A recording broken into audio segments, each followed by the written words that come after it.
¿Cómo se diferencian las tres personas de la Trinidad? Y qué pregunta, ¿no? Porque la palabra persona tiene muchas connotaciones en nuestra cultura hoy en día, ¿no, hermanos? Si yo me fijo en un diccionario, por ejemplo, los que tenemos hoy en día, persona dice que es un ser humano. Sí. Pero aquí estamos hablando de la Trinidad y cómo se diferencian estas personas. Entonces tendríamos que definir, hermanos, qué es persona y cuál es su sentido en este sentido divino. Bueno, para no caer en la confusión de definición de personas solo refiriéndonos a seres humanos, pues la Biblia nos muestra que existen tres clases por lo menos de personas: personas divinas, personas humanas y personas angelicales, ¿sí? En las personas humanas pues tenemos miles de personas: Adán, Eva, Alberto, Pablo.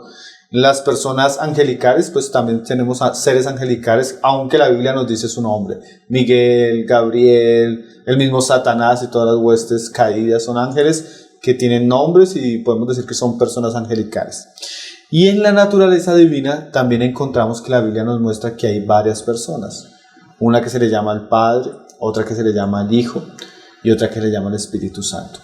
Ahora, es bien importante definir también lo que es persona. Claro. Entonces, en ese sentido, una persona es, decía el hermano Gino, es una subsistencia racional y consciente de sí, ¿sí?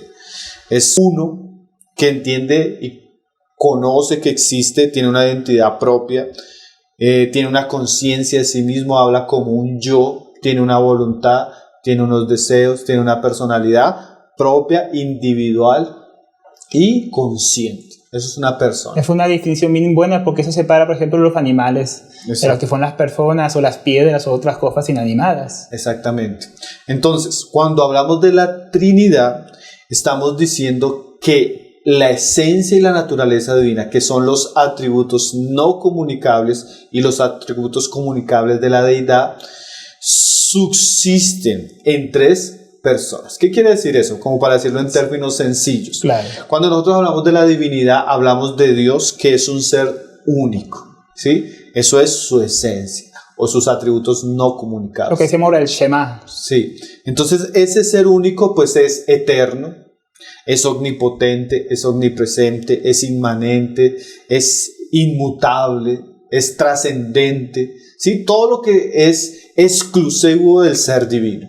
Ahora, la Biblia nos muestra que hay tres personas que participan de esos atributos. La Biblia nos enseña que el Padre es eterno, como nos enseña que el Hijo existió en la eternidad, como nos enseña que el Espíritu también es eterno. Entonces nosotros entendemos que estas tres personas participan de la naturaleza y la esencia divina, subsistiendo ellas como tres personas diferentes. Quiere decir que el Padre no es el Hijo, ni el Hijo es el Espíritu Santo, ni el Espíritu Santo es el Padre, ni es el Hijo. Por eso hacemos la distinción de personas, porque cada uno de ellos habla como un yo consciente de sí mismo, que tiene una voluntad y que se refiere al otro como un tú o como un otro. ¿Sí? Entonces eso es bien importante cuando entendemos la doctrina de la Trinidad en relación a la diferencia de personas.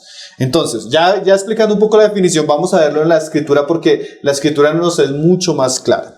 Por ejemplo, Juan 1:1 comienza así diciéndonos: en el principio era el Verbo, que es una referencia a Cristo antes de la encarnación, y dice, y el Verbo era con Dios, mostrándonos que el Verbo era uno, que es diferente a Dios el Padre, pero que estaba con el Padre.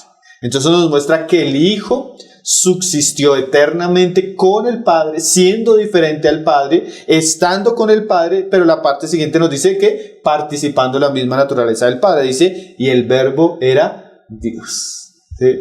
Más adelante, por ejemplo, algo que es muy clave para las personas que tal vez tienen dificultad en entender esto, son las relaciones intratrinitarias en los evangelios.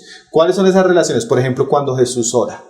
Eso es bien clave, porque tú ves a una persona que ora, a una persona que está recibiendo la oración, ¿sí? Y ves uno que tiene una voluntad, que tiene un deseo, otro que también tiene otra voluntad y un deseo. Entonces vemos dos personas relacionándose, tanto que, por ejemplo, Jesús dice así, en Juan 17:5, ahora pues, Padre, glorifícame tú, ahí ves el tú de otra persona, al lado tuyo, con aquella gloria que tuve, ahí ese tuve se está refiriendo a Él en el pasado, contigo, con Él, otra persona, ¿sí? El mismo Padre, antes que el mundo fuese. Entonces la relación intratrinitaria entre el Padre y el Hijo, aún antes de la creación del mundo, ya Jesús decía, glorifícame, Padre, así como antes estábamos juntos y yo era glorificado, al lado tuyo, ahora glorifícame de la misma manera. Claro, vemos una clara diferenciación entre las personas del Hijo y del Padre. No estaba orándose a sí mismo. No, y claro, por ejemplo tenemos la oración de Getsemaní, donde es bien claro que sí hay una diferencia de personas, porque el Hijo dice que no se haga mi voluntad, sino la tuya. Claro. Entonces vemos la voluntad del Hijo y vemos la voluntad del Padre.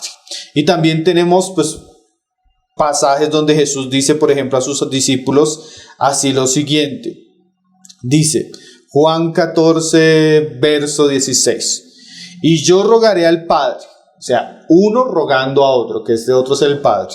Y dice, y os dará otro consolador. Ahí viene la otra persona, que es el Espíritu Santo. Ahí esos términos son bien importantes para definir persona. Tú, otro, yo, ¿sí?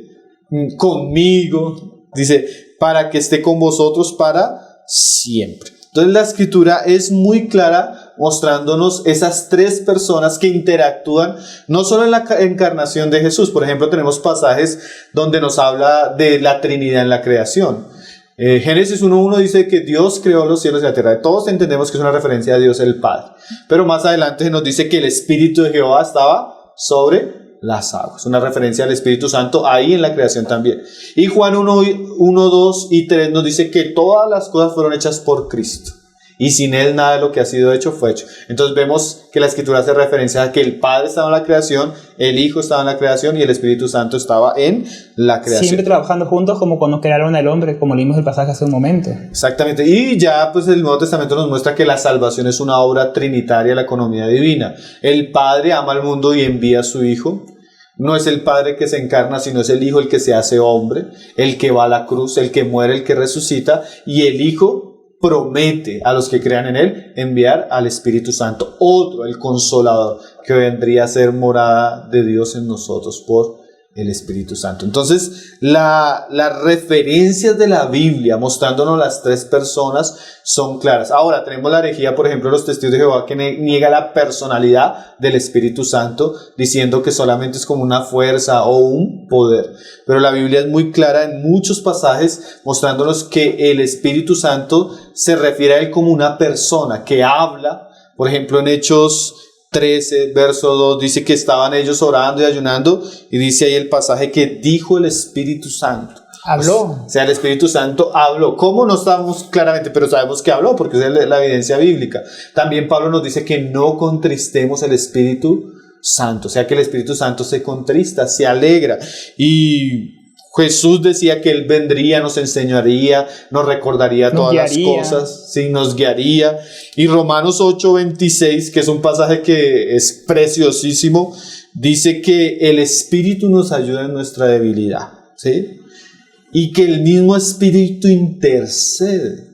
O sea, así como Cristo intercede cual sumo sacerdote, nosotros también tenemos una persona que nos ayuda cuando estamos débiles e intercede por nosotros, dice, con gemidos, ¿sí? O sea que el Espíritu Santo clama en nosotros. Y también Pablo dice que el Espíritu Santo nos da testimonio de que somos hijos de Dios. Entonces, este asunto de la Trinidad no es solo un asunto dogmático de teología sistemática, de los padres y la discusión de concilios, sino que el creyente verdadero en Jesucristo ha conocido el gran amor de Dios porque se le ha revelado Jesucristo y la obra de Jesucristo, y como fruto de esa fe, ahora tiene el Espíritu Santo, y el Espíritu mismo le dice, tú eres hijo de Dios. Y el mismo Espíritu le recuerda la palabra, el mismo Espíritu lo enseña, el mismo Espíritu lo ayuda cuando él está débil.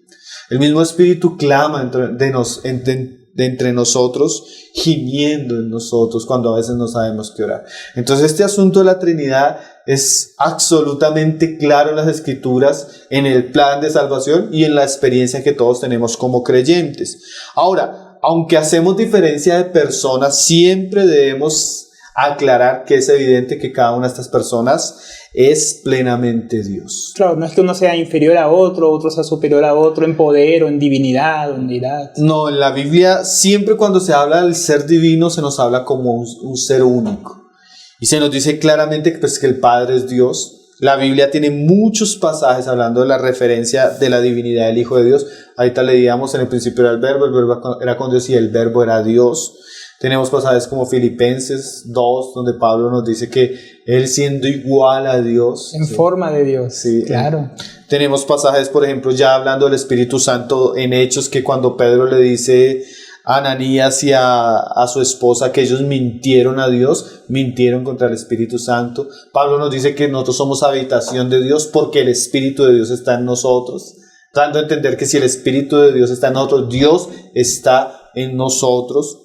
Y bueno, tenemos muchas referencias y una muy clara que nosotros mencionamos ahorita fue la comisión cuando el Señor mandó a predicar y bautizar en nombre del Padre, del Hijo y del Espíritu Santo. Algunos hermanos comentan que esta referencia a las tres personas es una referencia donde el mismo Jesús con su enseñanza pone al Padre, al Hijo y al Espíritu Santo en el mismo lugar. Tanto que sería aberrante incluir donde, digamos, Jesús hubiera dicho ir y bautizar en el nombre del Padre, del Hijo y en el nombre de Miguel, el ángel. Eso hubiera sido algo aberrante. O ir y bautizar en el nombre del Padre, del Hijo y del apóstol Pablo. El mismo Pablo dice que acá fue bautizado en el nombre de Cristo a los Corintios y obviamente no. Entonces cuando se hace esa referencia y se incluye al Espíritu Santo, se está poniendo en el mismo nivel de autoridad y de gloria al Hijo con el Padre y al Espíritu con el Hijo y el Padre. Tanto que esto es bien importante, todas las generaciones futuras de cristianos que fueran bautizados serían bautizando recordando esta solemne realidad. Dios es uno, mas subsisten tres personas santas que participan todos de los mismos atributos siendo igualmente Dios. Entonces, todo esto pues nos muestra claramente que existen tres personas, que estas tres personas son y participan de la divinidad y estas tres personas son hombres.